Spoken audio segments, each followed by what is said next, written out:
I'm excited today to have Chad Simpson on the podcast. Chad serves with Athletes in Action as the tennis director. He was a record-breaking D1 athlete at Liberty University and was an award-winning collegiate coach with 20 years of experience as a coach at the club, high school, and collegiate levels. Chad's the author of The Freshman, 15 Lessons to Ace the Next Semester of Your Life, and the host of the Walk Like a Champion podcast.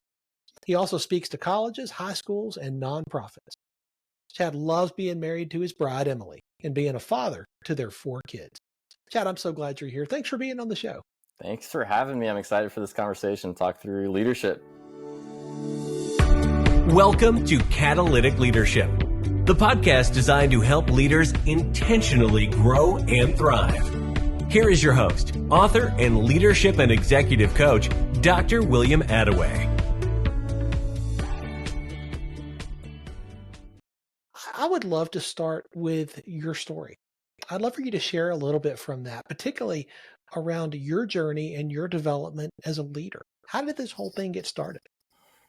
The place I'd like to start is at 22, graduating from college, and I was getting married there right out of school.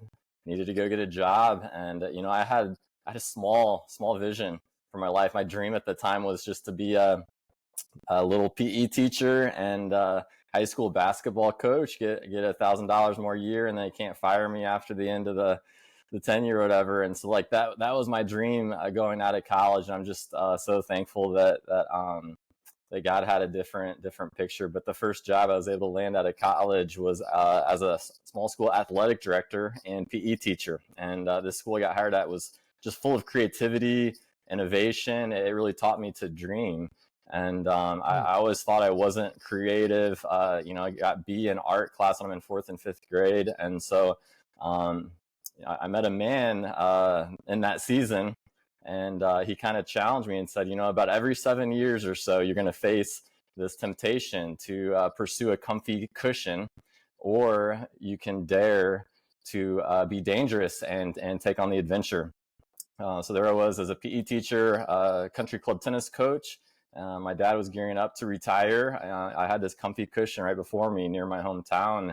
And I really think my step into leadership happened on accident. And men in my life, they saw potential in me sometimes when I didn't even see it for myself. But yeah, that was my first leadership position. And kind of jumping away from the comfy cushion happened as we just felt called to go pour into men. As a college tennis coach. And so we, sold a house, had a 3-month-old, and headed south towards Georgia and kind of launched into this career of coaching and ministry and pouring into men. Just remarkable. I mean, I would imagine that some of the lessons that you learned as a coach, you learned the hard way, unless you just happen to hit it right every time. Well, what are some of the things that you learned in that journey that helped to develop you as a leader? Mm-hmm. Yeah, so I mean, I was hired at 26 as a head coach. I felt like I knew tennis, I knew the sport portion, but 90% of college coaching was more on the leadership and counseling and team dynamics. And so I really found quite quickly just that. It's time to learn. You don't know what you're doing here as a coach and a leader. And so picking the brains of mentors, leaders, books. One habit I got into there was just every summer. I took this from Coach John Wooden. He just went to the classroom every off season and he picked one topic. And so I had 7 years as a college coach, and every summer, I just picked a topic where I felt I was weak, and I read as many books as I could, listened to leaders, got phone calls with coaches. And so, I went to the classroom. Obviously, recruiting is big in college athletics. So step 1 was learn to recruit. Summer 2 was team dynamics and just team culture. And from there, it got a little more specific. But in the start, it was just quite broad on these big area topics. So you mentioned learning from other people, and the Walk Like a Champion podcast, you have the opportunity to talk with leaders in a variety of different contexts. What are some of the things that you have learned as you have listened and asked questions of other leaders? It's a great question. I feel like there's been so much. It's so we've had two podcasts. So one was the Christian Coach podcast we launched in 2020. So that one we've been able to pick the brains of coaches from all sports, leaders, authors, and more recently this spring we launched the Walk Like a Champion. And so we had eight tennis coaches come on to just share their story of, what does it mean to ultimately walk like Jesus, who I believe is the greatest coach and greatest leader of all time. And so, I think of those eight, every single one of them had a different story, a little different personality. And so I think it was beautiful just to see as Christians, each one was different. And so very unique, but all similar mission is to represent him. So, we're both people of faith, and we've talked about this before. I'm curious, stepping into the coaching world as a person of faith, and then into the entrepreneurial world.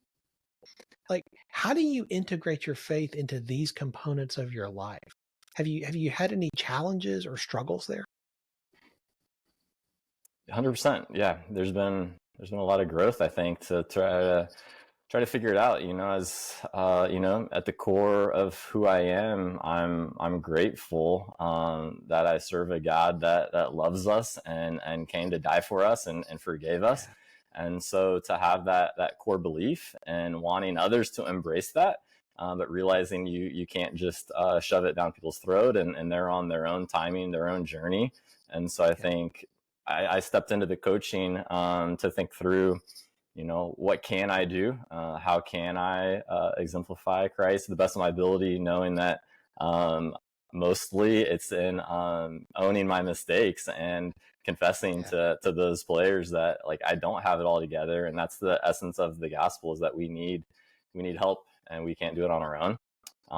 But for sure, I think a few lessons within that is, valuing the things that Christ valued, valuing relationships, integrity, togetherness, these things. It was a blast to try to implement that into our coaching and, teach these lessons to 18 to 22-year-olds as they're trying to figure out their place in the world. I had the incredible opportunity and privilege to read your book, The Freshman. And one of the things that came through on just about every page was the heart you have to pour into people at that age of life, at that point in their lives, and the power and the impact that a mentor can bring. In writing that book, is this pulled from your own story? Because it feels incredibly personal. 100%. I think all writers, the best writing is going to come from their personal experience and things that they're learning. And so, the book, as you get to the end, you see, the book is mostly my story. As I was Chris. I was the kid that was not ready to go off on his own, just a boy there heading off into the real world, not ready, not fully prepared, stepping into the unknown. And my middle name is Eric, and so the coach I write about, Coach Erickson, is the coach that I wanted to be. Fell short in that, but he was kind of the ideal coach. Just loved his player well, held him to the standard, but cared for him well and wanted the best for him. And so, obviously that's the transformation within there is as men have poured into me and showed their belief in me. Now I'm entrusted to go out and find faithful men to pour into. And so that's the ripple effect on how I believe we can change the world, is just one person at a time. And for sure, I think the essence of the book is about humility, being a learner, especially early on. Think about freshman year. I didn't know it all at 22, and even when I published the book at 32, it's people said don't write a book until you're 40, but this is one that is it was just on my heart, and I thought maybe I could write a story that could grip a few young people and keep them on the path so that they don't derail, because I know so many have right intentions, and they just get swayed from the path that the parents brought them on or the path that they're pursuing. So that was the heart behind wanting to pen the book. I would imagine that you have gotten some feedback on the book since you wrote it. It's been a few years now. I imagine that you've heard some response. Can you share some of the feedback, some of the responses that you've gotten? Yeah, I think as I started to spread it, the intention in writing the book was 18-year-old freshman. And as I finished the book, I just, you start to realize that this is timeless truths, these 15 principles, and, two different ways of kind of learning. Each chapter could be its own book. What does it mean to serve? What does it mean to choose your people? All the people writing on, choosing your tribe right now. So like each lesson could be expanded upon, but just thinking a little more Allen Iverson style of just taking 30 shots and trusting each person, one might really click to the season that they're in.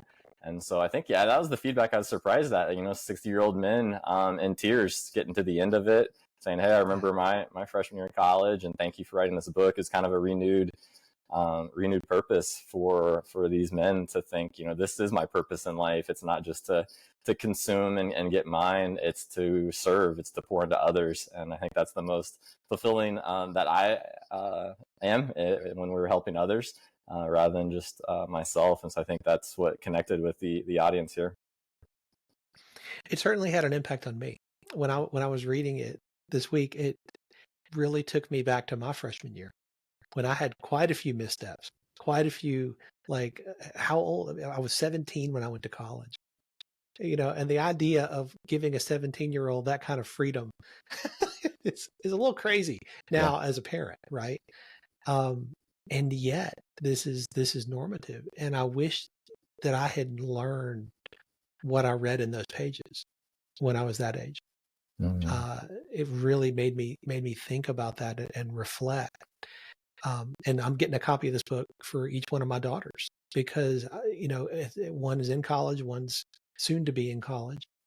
And I want them to benefit from this because I think there's so much wisdom and so much insight that you've captured on just a few pages.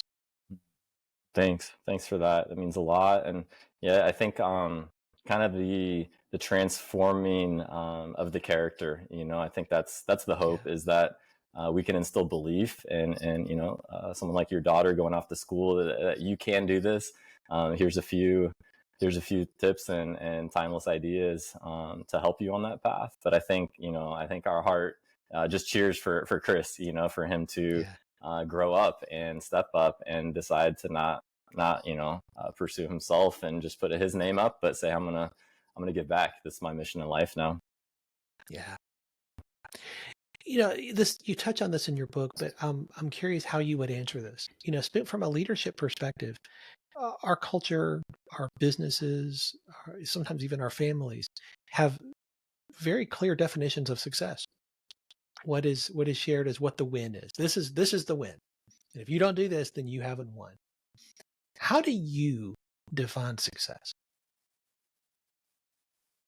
Just thinking one word is just faithful.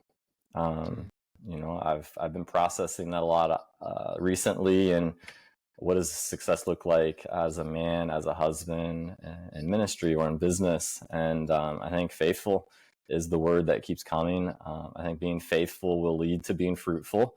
Too many times we're focused on just the fruitfulness, the outcome, whether that's spiritual fruit or business, in the money sense. And so I think, zoning in, looking myself in the mirror at night and saying I was faithful to do what I believe God asked me to do today. And if we can string together a few of those, and, for sure, there has to be grace. There has to be grace in, a bad day, a bad week. Maybe it's coming back from a rough season. But I think that's the word that keeps coming back to me is what does it mean to be a success? It means to be faithful to the calling that you have on your life, and realizing, within the world, within the church, that there's all kinds of different gifts and callings and passions. And so, having grace for others that my faithfulness, my success might look different than yours and different from someone else's. So, I think that's what I'm trying to hone in on in this season. Even though I desire the fruitfulness, I desire the outcomes and the movement and the wins, but just realizing I can't control so much of that. I can just control what I can do. And I think the intentionality of controlling what you can do instead of focusing on what you can't control and what you can't do, I think that bleeds through in the pages of the book. Another topic you touch on is servant leadership. And I was having a conversation recently with somebody who was struggling a little bit with this, the tension that is there. Are you serving those you lead, or are you leading them? And both extreme, you can take both of those to an extreme that's unhealthy. How do you lead and serve at the same time? You touch on this in your book. I'd love to hear how you would respond to that. Yeah, it's definitely a challenge, but I think I'd almost say that to lead is to serve. As am I going to put on the bib, or am I going to put on the apron every day? And the people that I've worked for and followed, the ones that I've loved, are the ones that have the heart to serve. That if they're transactional, all about me, all about my success, it's more of a challenge to follow that type of leader. But you can feel the difference when there's a leader that's genuinely cares about you, goes the second mile, does extra for you, for the organization. And so I think that's the way to win right now is to serve.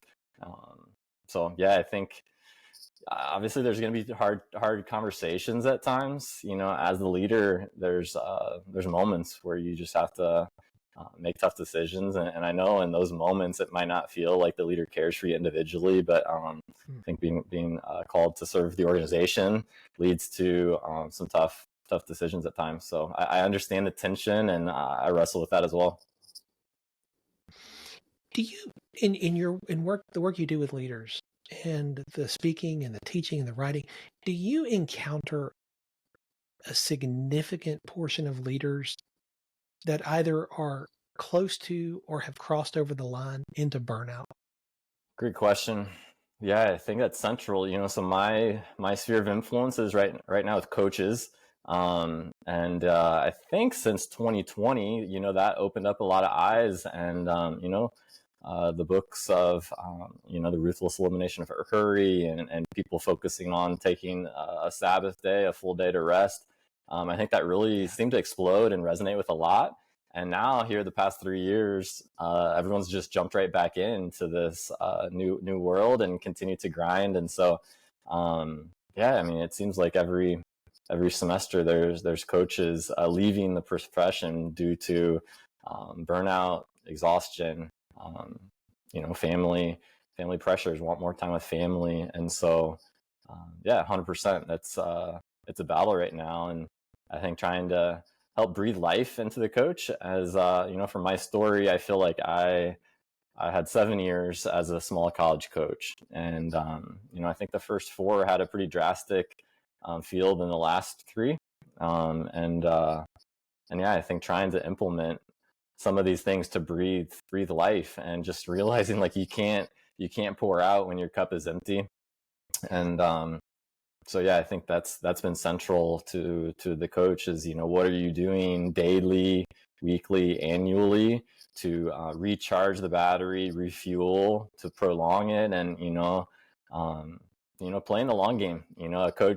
A coach can crush it for a year, work 20-hour days and have a successful year from the outside, but thinking, part of that is what is success is, 20 years down the road, 30 years down the road, what type of impact am I going to have? And so I think we have to know. Go ahead. Yeah, that was it. I think we have to know, what is the pace that we can run? What are our limitations? Embrace them. Keep the passion. Know our calling. And I think the community, having trusted, whether it's a spouse or close friends, to be able to look in and see my blind spots, having the weekly rhythms, and that's defining the win, knowing what is success as well. You mentioned John Wooden earlier, and that is a coach that so many leaders resonate with so much of what he taught, because it's applicable no matter your context, not just on a court or a field. there are other leaders that I have noticed over the years and learned from in the coaching world. One of those was from my hometown college football team in Alabama, and I watched Nick Saban lead that from well, let's just call it the place of mediocrity, which is where Alabama was for a good long while after the Bear died, to what it's known as today. And he followed what he calls the process, right? And Saban's process is really just the systematic way of looking and thinking. And as I was reading your book and listening to you talk today, it made me think about that. It made me think about the intentionality and the systems and the processes by which you were organizing and purposefully moving from where you are to where you want to be and leading your teams to do the same thing. I'm guessing that mindset is exactly what you brought when you were a college coach. Yeah, I mean, I did everything I could to, as a leader, you show up and you cast the vision. And so within my program, we shared the core values of what we're going to be all about and what is success for us. It wasn't just that we're going to try to win matches and cheat to get there, but instilling here are the character values that we're working to instill. And that was a blast. It was some of the best years of my life. We had so much fun trying to build that program. And, I had this hypothesis as a coach of, recruiting character, training leaders, and working hard every day. And you just think, oh, this might work, that talent's going to lose eventually. And when character and hard work is out there. And so, yeah, I remember there was a match to go home in tears that, 6 years later that, wow, we're number 2 in the country, and it worked. And so it was, it was a great time and just thankful. I think as I reflect on the coaching though, it's like, I talked with one of my former players this morning, and, that's, the wins everyone has forgotten, but, these relationships, they get to carry on. And so that's what I really take with me after my time as a coach. That's so good. And that's the power of mentoring and investing in the next generation, 100%. which I think you modeled so incredibly well. Thanks, William. And yeah, I feel, they say a turtle on the fence post doesn't get there by himself. And so, if you're seeing anything excellent or a value in my life, obviously I'm thankful for God's hand in my life and these other friends and mentors that have been a part of the journey. Yeah. Well, and that's the thing. We're all in community. None of us gets where we are solo, just like that turtle. It's the impact and the influence that other people have had in our lives, that God has brought into our lives to shape and direct and mold us into who we become. I often say there's no such thing as a wasted experience. Mm. Every experience in your life can be used, not just for you, but also for the benefit of those around you, if you will be a conduit of that experience and not just a reservoir of it. Mm. And as I read your book and as I've listened to you talk, that is what comes to mind. That is what you are being intentional about. I'm going to make sure that these experiences that I had are not just for me, but they can be for the benefit of other people. Mm. You're a continual learner, and that's obvious to anybody who spends 5 minutes with you. I haven't yet heard anything that made me think, oh, this guy thinks he knows it all. There's a humility and a teachable spirit that is so clear. And so I would ask you this, your team, your business, everybody's going to need you to lead at a higher level a year from now than you do today. And they're going to need you to lead at an even higher level 5 years from now. How do you stay on top of your game? How do you continue to level up with the leadership skills that you're going to need, your team's going to need, your business is going to need? How do you continue to do that? Great question. I feel like as a coach, you always talk about the fundamentals, and some of these things, it doesn't seem like rocket science and reinventing the wheel. But I think I've learned, for me, at least in my mind, what's important for me to stay strong and continue to learn. And these are things that we've mentioned so far, but I feel like as far as just morning routines, you know, spending time to be poured into from the Lord, from Scripture, and getting my workout in. These are probably my two key capstones in my life that are super important. And for me, as an introvert, learning the community aspect, just with friendships. There's a few key phone calls every Monday at 8. One of my friends calls me. We drop our kids off at school at 8, and we have a phone call. There's another mentor Monday at 12:30, and so having the accountability and just men in my life has really meant a lot, especially these past 2 to 3 years. When you talk about continual growth, I think what's changed for me now in this season is, you know, I think it's Vadi Bakum, I heard he just said, with his wife, his wife, she's not mine, she's me. And so I think with that mindset as of late is, for me to win and be a success, that's one thing. It's kind of easy for me to chase that. But now learning, like, how can I serve my wife so that she's thriving?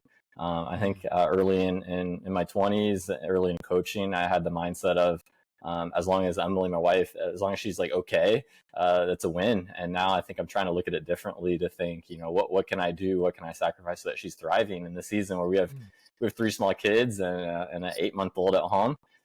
So I think that's what's changed here these past 5 years or so, is just kind of the pinch of young kids and trying to serve well in my home, because that's, you know, as I think about view of success, you know, you can go win every championship, write books, from the public appearance, look to be doing well, but like if things at home aren't well, you know, you're not winning in life. And so I think that's been a revelation here these past few years.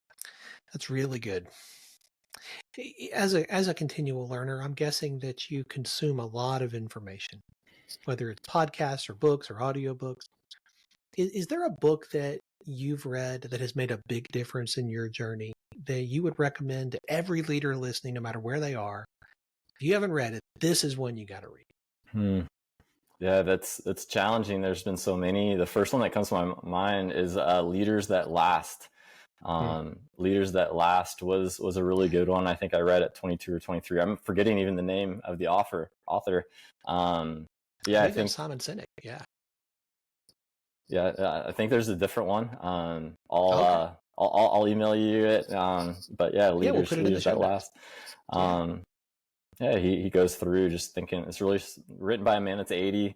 He's lived it, and you know, I think that was a key one for me to read early on as a leader. But yeah, I think as far as consuming content, like, there's different seasons up and down, and always kind of adapting it. But yeah, as of late, trying to have, you know, a book at the bedside, an audio book for the car, and one I'm reading in the morning. So yeah, trying to be choosy as well on what I allow into my mind. You know, often people are going to walk away from a podcast episode, a conversation like this, with one big idea. If you could define what you want people to walk away with what that one big idea is, what would you want that to be? I'd say who is near you that you need to serve right now, like this week. Yeah, I think that would be my advice is, you know, I think as men, we're made to build and to work and to grow and do these things. And, you know, the ego at times gets in the way to say, I'm gonna rise and put my name above. And I think the antidote for that is to serve.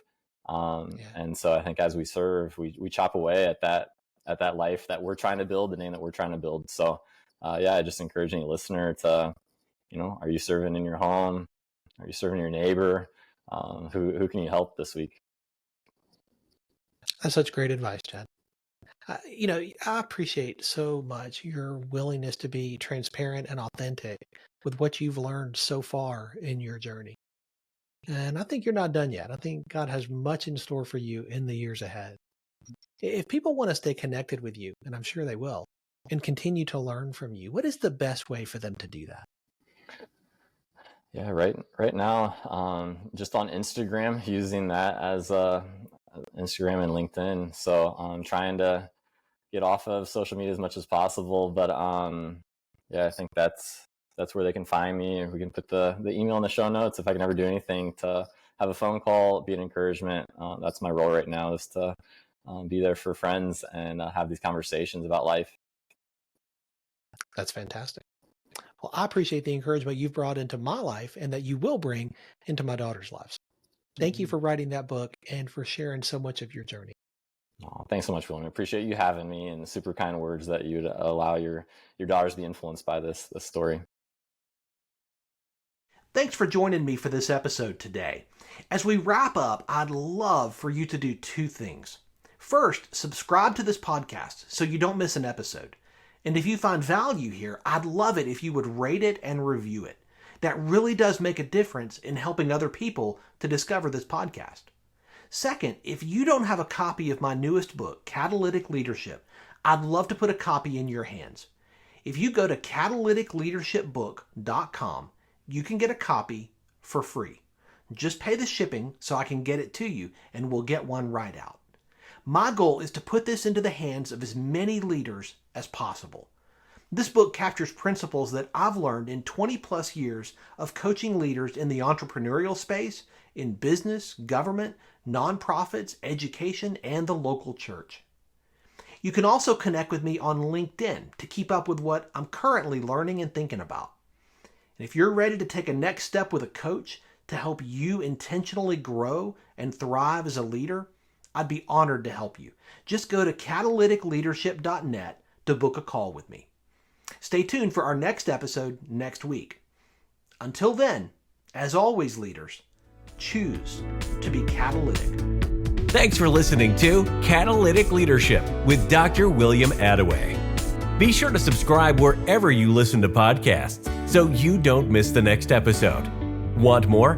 Go to catalyticleadership.net.